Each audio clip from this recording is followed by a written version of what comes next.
People, it's here. James Stuff episode 10. I'm hyped. This is our 10th Wednesday doing this in a row. It's absolutely crazy. Alright, now, we got a great show today, of course. We're gonna have some fun, do some new stuff. Yeah, let's get right into it. So, for the first segment, we're going to be ranking the last 10 NBA first-round picks for the first pick in the draft. And obviously, well, we have to do 11 because it's weird, and there's no Wemby because we haven't seen him play yet. So, at 11, I have Ben Simmons, the worst NBA player ever. He's terrible. He's just a big, fat pile of poo-poo. Basketball. Number 10, Anthony Bennett. He was the first pick. He's probably like one of the biggest busts ever.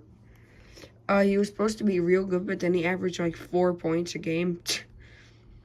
And at 9, Markelle Fultz. He was real good for a little while, but then he forgot how to shoot. So then he like fell all the way down. I would have put him a little bit higher, maybe 6. But then he forgot how to shoot. So, yep. So, at 8, I have DeAndre Ayton. He was a bust at first, but now I think he's doing real good.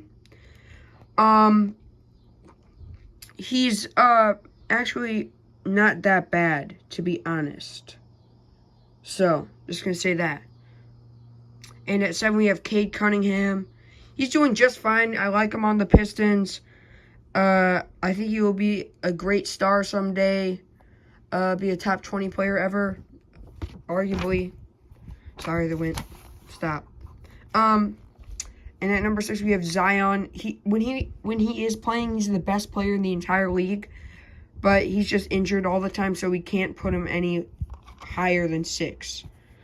And at number 5 I have Paolo Banchero. He came into the league scoring 20 a game. That's just absolutely amazing. Like only LeBron James, Michael Jordan did that. He's going to be a rising star, and he will become like a top 10 player ever, I believe. And he will definitely be better next year, hopefully. Number 4, Andrew Wiggins. He's actually pretty good, but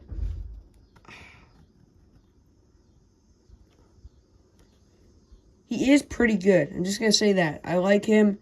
I think he's real good. Yeah, that's really all I have to say about Wiggs. At number 3, I have Cat. He's averaging 20 as a center. It's just amazing. And he's early in the league. So, yeah. And at number 2, I have Anthony Edwards. He just got drafted like 3 years ago, but he's already averaging 25. He's in the All-Star.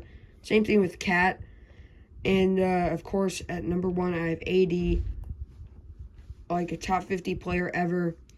In his prime, he was amazing. He could have won MVP, in my opinion. But, yeah, that's just me. So that was the top 10 NBA first-round first picks. Let's get on to the second segment. So right now, we have the next 10 finals winners for the second segment. In 2024, let's get right into it. I have the Suns, KD, Bradley Beal, Devin Booker, Big 3, going to be amazing. And DeAndre Ayton, I think he's going to get way better next year. And Bull, he is actually a great big man. So they have definitely the talent to win. And I think now with a full season with KD, they could definitely do it. In 2025, I have the Warriors. Sorry, I wrote it so small. CP3 definitely deserves a ring now, and I think Steph, Clay, and Draymond could win at least one more time. In 2026, I have the Nuggets, Nikola Jokic, Jamal Murray. They could do it again, and they'll have MPJ probably in his prime by then, so they'll definitely be amazing. Jokic definitely has one more in his veins. And in 2027, Desmond Bane, Marcus Smart, John Morant, Triple J, and Steven Adams, the big 5, in my opinion. They could definitely win at least one in a couple of years. So in 2028 and 2029, the Mavericks, Luka, is amazing, and he's already averaging like 30 a game. So he'll be in his prime by then. Imagine how much he'll be averaging in his prime. So, yeah. I think you could definitely lead him to a two-peat or even more. But I'm just going to do that. In 2030, SGA, Josh Giddey, they could definitely lead the Thunder to a championship. I think that they could 100% do it. They'll be in their primes by then. SGA is already averaging 30. Same thing with Luka. So in 2031, I have the Cavs, the Evan Mobley, Darius Garland, Jared Allen, Donovan Mitchell. They're just all amazing, and I think they could definitely do it by then. In 2032, I think Trey will definitely get a ring if he's not traded. He deserves one. He's real good. He's a star. And in 2033, I think Wemby will lead the Spurs to their, I believe, 6th championship. He'll be definitely in his prime by then. I think the NBA is overhyping him. But I think he'll actually be pretty good. All right, there's the list, and let's get on to our final segment. So for the final segment, you're going to do an all-time team versus an all-time team. You know the deal. And let's go. So for the first pick for Team 1, got the Pelicans all-time. I'm going to pick Chris Paul at point guard. So if you're new, I'm going to explain the rules. Like, we got 2 teams. We're going to do 5 teams, pick 5 players. And then we're going to do the exact same for Team 2 and then match those up and then find the better team.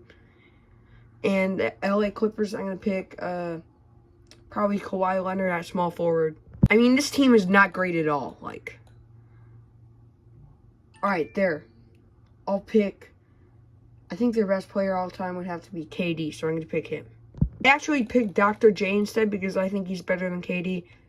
And then Kevin Garnett at center. This team has no top 10 players of all time, in my opinion. Except, I think Steph is a top 11 player, but I'm going to put him at shooting guard. So for Team 1, we have CP3 at point guard. Shooting guard is Steph, actual teammates in real life. Small forward is Kawhi. Power forward is Dr. J, and center is KG. This team would be real good in real life, but I think we can make a better team for Team 2. So for the first pick for Team 2, we have... What? Nope. No repeats. I don't want any repeats. Alright, Pau Gasol. Alright, Hakeem Olajuwon at center. Phoenix Suns.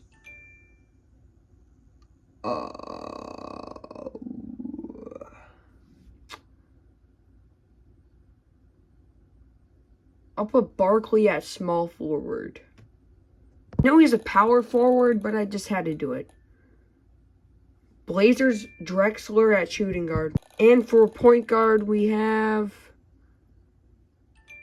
the Magic.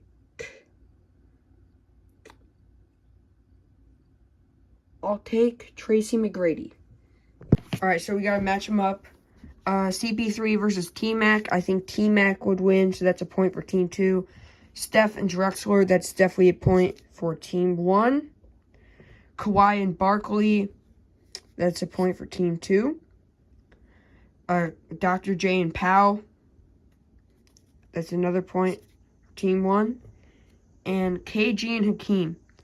I think this is very close because they're like 13 and 14 on my list. They're like right next to each other. But I think Hakeem Olajuwon is better all time. So I'm going to put the final tiebreaker point for Team 2. That means Team 2 is the better team and would win in a 7-game series. All right, thanks for watching James Stuff episode 10. And can't wait to see you next Wednesday for episode 11. Goodbye.